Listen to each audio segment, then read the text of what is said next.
Tonight, we're shining a light on a subject rarely discussed: mature women in Asia's sex trade. These are women in their 40s, 50s, 60s, and beyond, driven by circumstances, not choice. Our aim is to understand, not judge, to explore the economic hardship, lack of safety nets, and family responsibilities that push them into this world. This is a story of resilience, not scandal. By listening to their stories, we hope to challenge stereotypes and spark a conversation about the systems that fail them. Let's begin this difficult but necessary journey together.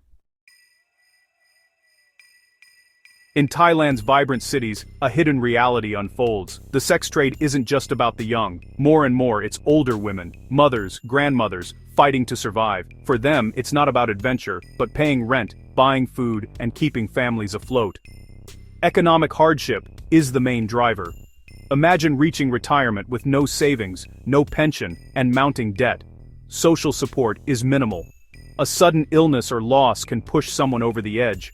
For some, the sex trade becomes the only way to keep a roof over their heads or pay for a grandchild's education. The emotional toll is immense, but the alternative, homelessness or hunger, is worse. In Thai culture, children are expected to care for aging parents, but when the younger generation struggles too, the burden shifts back.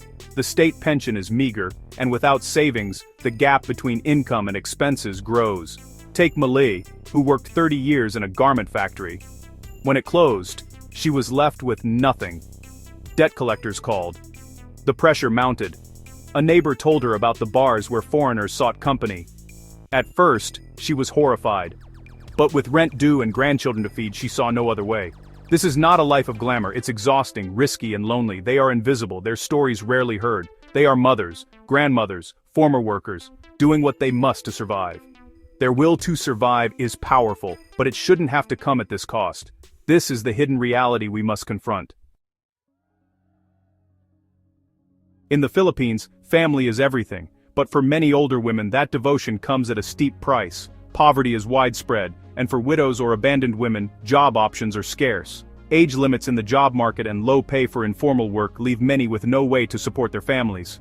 Grandmothers, lolas, often become the silent pillars, caring for grandchildren while their own children work abroad or struggle at home. The need to pay for school, medicine, and food is relentless. In cities like Angeles or Cebu, the sex trade becomes a last resort, a painful but direct way to keep the family afloat. Natural disasters strike often, wiping out homes and livelihoods overnight. With little government aid, families are left with nothing. For some, selling their bodies is the only way to rebuild after disaster. Sorry store debt adds to the pressure. When debts pile up, the shame and urgency can push women into desperate choices. These women are not passive victims, they are making agonizing decisions to protect their families. They form support networks, share information, and look out for each other. The emotional cost is enormous. Many hide their work from the very family they support, living a double life to shield loved ones from stigma. Their sacrifice is profound, their resilience quiet but fierce. To understand their choices is to understand the power of family obligation in Filipino culture, twisted by poverty. These women are not choosing a lifestyle, they are responding to crisis. Their presence in the sex trade is a testament to desperation and unwavering commitment to family. The system failed them. No safety net, no support, just closed doors. Their stories are about survival, not shame.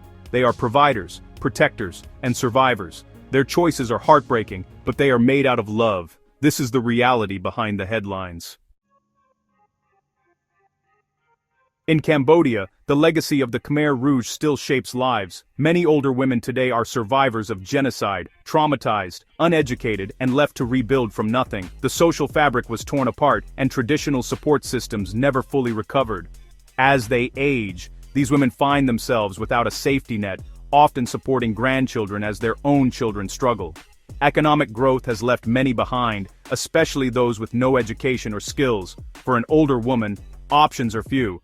Manual labor is impossible, and the sex trade becomes one of the only ways to earn. The stigma is immense, but the need for food, rent, and medicine is greater. Many work in karaoke bars or massage parlors, facing constant risks, violence, police raids, and disease. Predatory lending is rampant. A small loan for a crisis can spiral into crushing debt, leaving sex work as the only escape. These women are survivors in every sense of war, poverty, and now, a world that has forgotten them. Their work is not a moral failing, but a survival strategy born of systemic disadvantage. Listening to their stories is listening to Cambodia's living history, resilience, pain, and strength. To understand why a grandmother sells her body, we must understand the war that stole her youth and the poverty that followed. Their reality is a stark reminder: the scars of conflict last for generations. They are matriarchs, holding families together against impossible odds. Their sacrifices are invisible, but their strength is undeniable. The cycle of trauma and poverty continues, but so does their will to endure.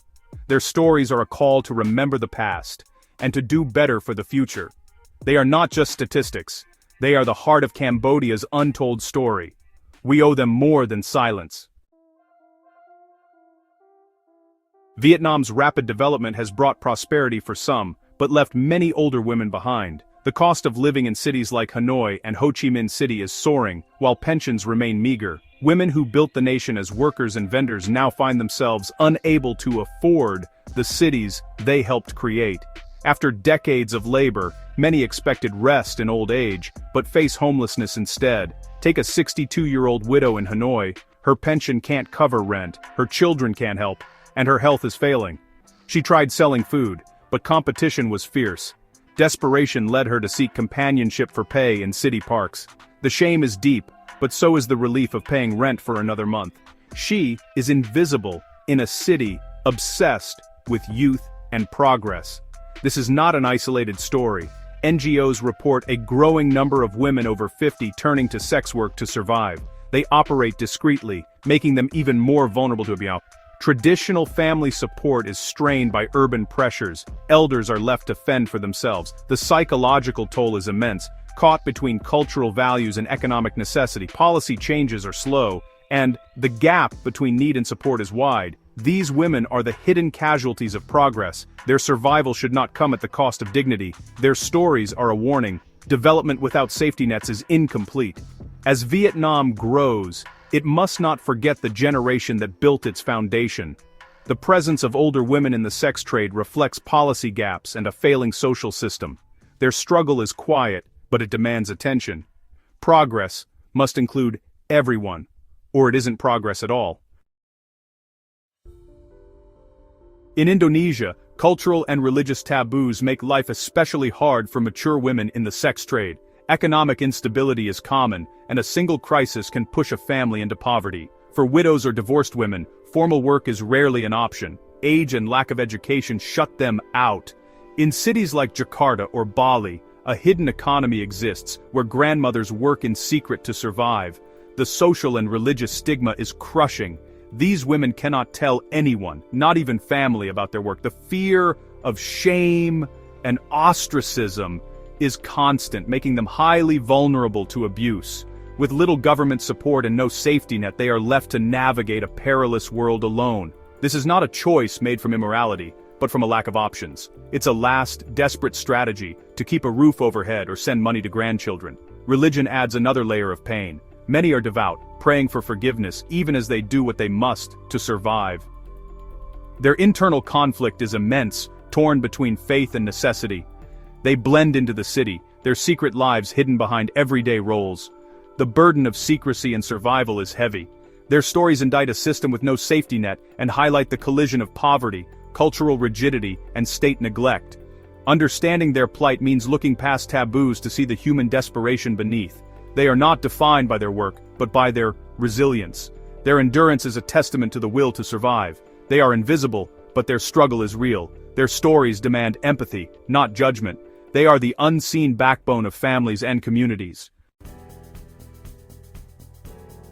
We've traveled through 5 countries, hearing stories of hardship and survival. These women's choices are born from systemic failure, not immorality, but a lack of options. As we end, I urge you to see them as mothers, grandmothers, and survivors, doing what's necessary to protect their families. Their plight is a call to action. Address poverty, age discrimination, and the lack of social support. Understanding leads to compassion, and compassion to change. If you're moved, support organizations working to help these women. like Empower Foundation or the Coalition Against Trafficking in Women. Thank you for watching, listening, and caring. Your awareness matters. Let's not let these stories fade into silence. Together, we can make a difference.